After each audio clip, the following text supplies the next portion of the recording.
Je vais te montrer une première photo. Tu vas voir, on va en découvrir quelques-unes ensemble de Maëva Martinez. Donc, tu es dans une baignoire, tu es toute petite sur cette photo. Tu crois en quoi là? Tu rêves de quoi à ce moment-là, si tu te replonges dans ton enfance? Qu'est-ce que je suis mimi quand même, hein. Très, très. J'ai très peu de souvenirs de mon enfance. C'est comme si tout était flouté. Alors déjà, il faut savoir que j'ai eu un accident, j'ai eu un traumatisme crânien. J'ai été après, je t'avais dit, en foyer de bonne sœur. Mon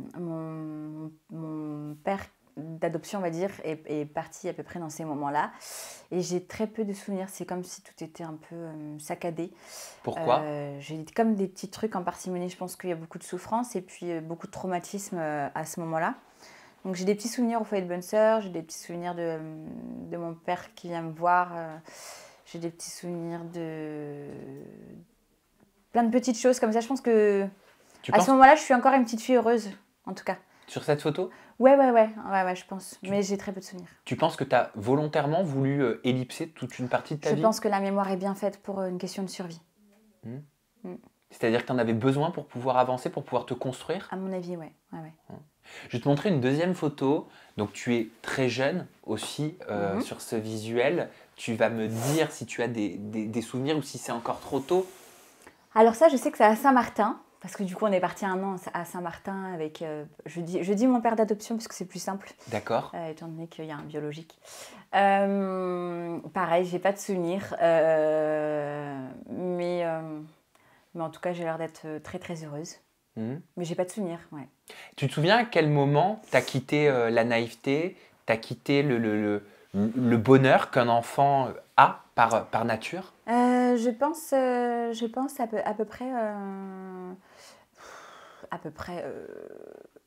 c'est comme s'il y avait des années de coupure, mais je pense à peu près quand j'étais au foyer de bonne sœur. Ça, c'était vers quel âge? Je ne saurais pas te dire. 5, 3, je sais pas. Ah, c'était très, très tôt quand même. Ouais, je sais vraiment, j'ai un... Je sais pas. Tes souvenirs, ils commencent à quelle période? Tes vrais souvenirs? Là où j'ai moins de trous de mémoire, il commence, je pense, vers l'âge de 7-8 ans, par là. Comment tu t'es construite, clairement, entre le foyer de bonne sœur, une vie de famille assez décousue? Ouais, pas mal décousu, ouais. Alors du coup, c'était donc je vivais avec ma mère. Oui. C'était pas évident pour elle. Bon, je pense qu'elle est... Elle t'a eu très jeune, ta maman? Elle m'a eu à 27 ans. Ah. Mais j'étais pas son premier enfant, il y avait mon grand frère, mais qui n'était pas forcément là. Donc elle a eu pas mal de souffrances dans sa vie, donc c'était pas évident pour elle d'assumer des enfants, etc. Elle était quand même pas mal perturbée, je pense, par des choses. Tu le ressentais? Ouais, alors moi, en fait, j'étais un petit peu... pas la mère de ma mère, mais presque, disons que je prenais tout sur moi, je faisais en sorte qu'elle aille bien, etc. Il y a eu l'abandon du coup de mon père adoptif. Donc ça a été très très compliqué pour moi. Mais en fait, toutes ces souffrances-là, je les vivais en silence. On était très pauvres. Moi, j'ai des souvenirs de Noël grâce au Restaurant du Cœur, tu vois, des cadeaux, voilà, de vêtements grâce à des associations. Des voyages scolaires pas faisables parce que moi je n'ai pas l'argent, de toujours devoir courir après l'argent, pas d'électricité, pas à manger, l'eau froide. Tu te Aller souviens chez les ce que tu te copines. disais à ce moment-là? Franchement, moi j'ai pas été une enfant heureuse, mais je paraissais quand même heureuse. J'étais toujours angoissée, je faisais toujours des crises d'angoisse, je vomissais souvent. J'étais très très maigre, donc les gens pensaient que j'étais mal nourrie. Et je pleurais tous les soirs, mais en silence chez moi, mais pas devant les gens. En fait, fallait toujours que j'ai un masque dehors, tu vois, à l'école, expliquer mes absences en racontant toujours des mensonges, toujours le mensonge dehors. Donc tu as grandi, tu t'es construite sur le mensonge un petit peu? Sur le mensonge, ouais, je me suis construite sur le mensonge, ouais. Je me suis construite avec un masque. C'est dur de se Fallait pas construire sur le trop que les mensonge. gens sachent ce qui se passe à la maison. C'est pas évident, ouais. C'est pas évident, fallait toujours protéger ce qui se passe à la maison, ne rien dire. Et est-ce qu'on perd pas en se construisant sur le mensonge la clairvoyance de la vérité, de la réalité? ça forme un certain déni. Ce qui fait qu'à l'adolescence, quand j'ai commencé un petit peu à l'adolescence, quoi, j'ai commencé, je pense, à un peu plus être rebelle et à péter un câble et ne plus accepter ce qui se passe à la maison. De quelle façon? Alors déjà, mes crises d'angoisse, elles devenaient, c'était plus juste des crises d'angoisse au point de vomir, hein, ça devenait des crises très très fortes, parce que du coup, c'est le corps qui parle. Plus tu contiens, plus ton corps va essayer de s'exprimer d'une manière ou d'une autre. Est-ce que tu reprochais peut-être inconsciemment l'absence d'un père, l'absence d'une figure paternelle aux hommes Alors, que tu j'étais rencontrais? en perpétuelle recherche de ça, et en même temps, tout le temps en souffrance. Et je pense que du coup, le fait de ne pas avoir de père, tu ne sais pas non plus comment être aimé et comment adopter...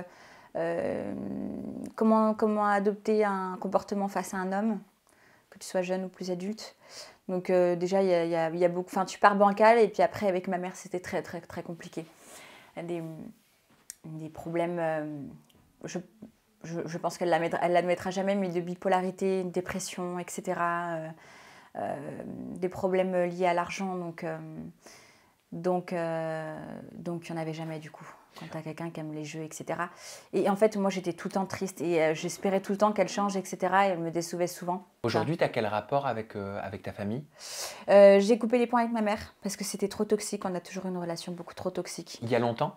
Il y a 1 an. Ah, il y a 1 an? Ouais, il y a 1 an. Donc, en fait, quand j'ai commencé à être enceinte et qu'il a fallu que j'enlève tout lien toxique autour de moi pour être bien. C'est compliqué quand c'est la famille. Donc voilà. J'ai aussi compris qu'en fait, tous mes schémas amoureux à l'époque ressemblaient au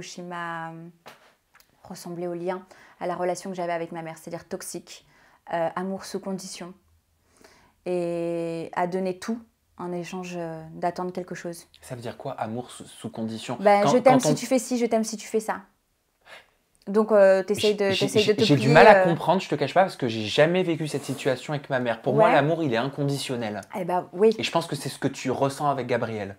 Oui, complètement. Mais moi, je me disais que si je suis comme ci, je suis comme ça, ma mère m'aimera, ou fera ci, ou fera ça. C'était compliqué. C'est-à-dire c'était un peu l'âne et la carotte au niveau de l'émotion, des sentiments? Ouais, c'était l'âne et la carotte, les montagnes russes. Un coup, ça va, un coup, ça va pas du tout. Beaucoup de violence. Psychologique, physique, etc. Donc du coup, mes relations ont ressemblé à ça finalement.